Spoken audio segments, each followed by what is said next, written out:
Hello everyone, welcome to my channel. Please subscribe and stay tuned by clicking the bell icon.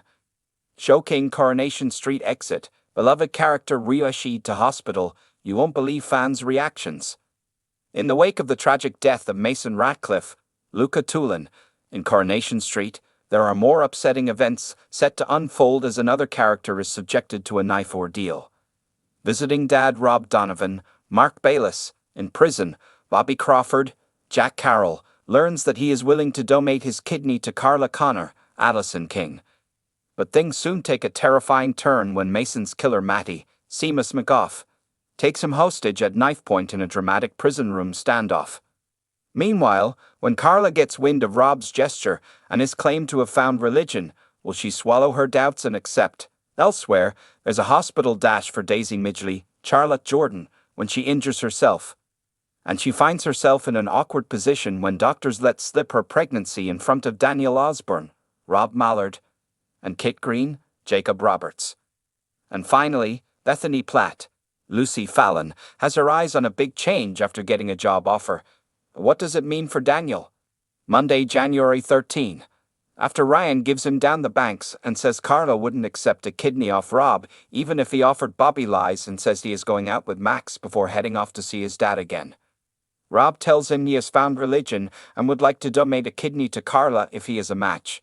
But the conversation is cut short when across the visiting room, Matty Ratcliffe pulls out a knife and Bobby finds himself in the middle of a hostage situation. Meanwhile, having heard about the ongoing hostage situation from Lisa and discovered Bobby is visiting Rob, Carla tells a shocked Betsy that her brother is a murderer. Sean tells Dylan that Matty's been arrested and the police have found CCTV footage of the pair disposing of the knife.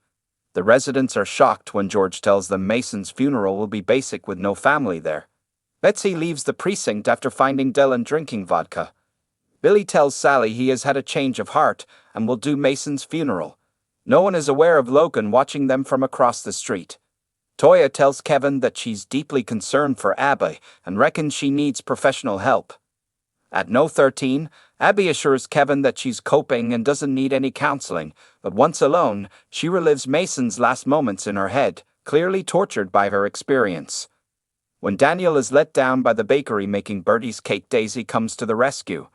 Meanwhile, Bethany tells Daisy she has been offered her dream job on a magazine in London and Daisy urges her to tell Daniel as he will be delighted for her and welcome the move. In the cafe, an excited Bethany tells Daniel about her job offer. Dan meets up with Alia in Speeddale and talks her through the Ratcliffe case and how they can use his disadvantaged background as his defense. Alia covers her unease. Sean tells Alia she should be ashamed of herself for representing Matty Ratcliffe. Alia is embarrassed.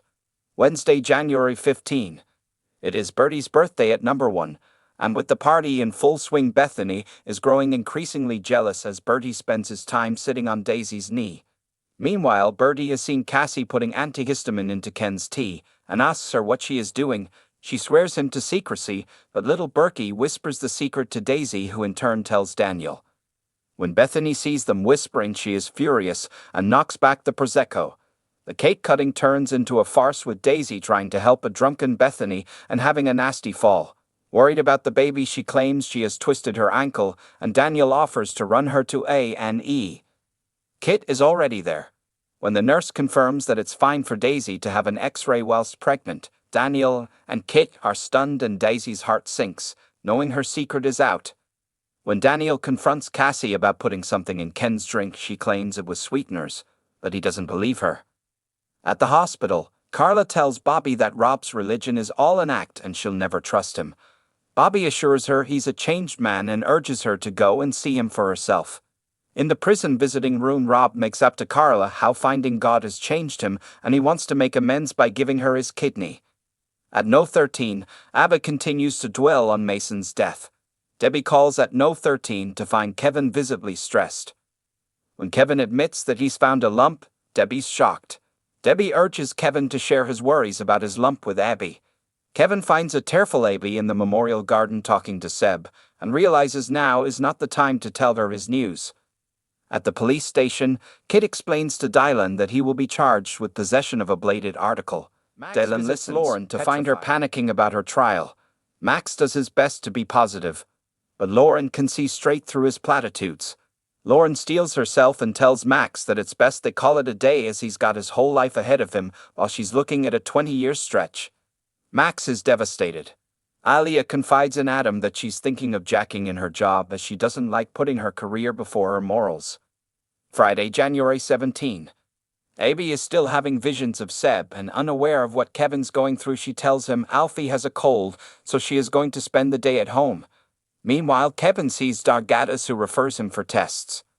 Unable to speak to Abby, an upset Kevin confides in Tim about his cancer worries before returning home and finding Abby asleep on the sofa with Alfie. He takes Alfie upstairs, but when Debbie lets herself in, Abby wakes up and accuses Debbie of taking Alfie. As Debbie leaves, Abby tries to defend her overreaction, and Kevin blurts out that he has found a lump and may have testicular cancer. Abby reels in shock. In the cafe, Abby opens up to Roy and admits that she's been suffering flashbacks of Seb's final moments and hearing his voice. Roy urges her to talk to Kevin. As her trial starts, Lauren listens as the prosecution barrister addresses the court. The prosecution barrister describes Joel's death to the court and paints Lauren as a liar. As the prosecution and defense go back and forth, Lauren, Bobby, and Nina watch the proceedings with mixed emotions. Having returned to the prison, Lauren's barrister warns her that the case could go either way. In the prison, Bry approaches Lauren and purposely winds her up by suggesting Frankie would be better off without her. Carla discovers that if she accepts Rob's donation, then she will have to go private due to the cost of keeping a prisoner in hospital. Ryan is shocked to discover that it will cost in the region of £100,000. Leon takes Sam for a milkshake in the cafe, but when she starts making bitchy remarks about Nick and Toya, Sam makes out he's had a text from Nick and needs to go. Tracy finds a morose Leon staring into her drink. When Tracy remarks that she's well rid of Nick, she should count her blessings and start enjoying life, Leon's left thoughtful. Daniel tells Adam how he suspects Cassie is drugging Ken's tea, but he can't say anything because Daisy's pregnant. He might be the dad and Cassie is using her knowledge to blackmail him. Adam's horrified. If you liked the video, don't forget to like, comment, and share.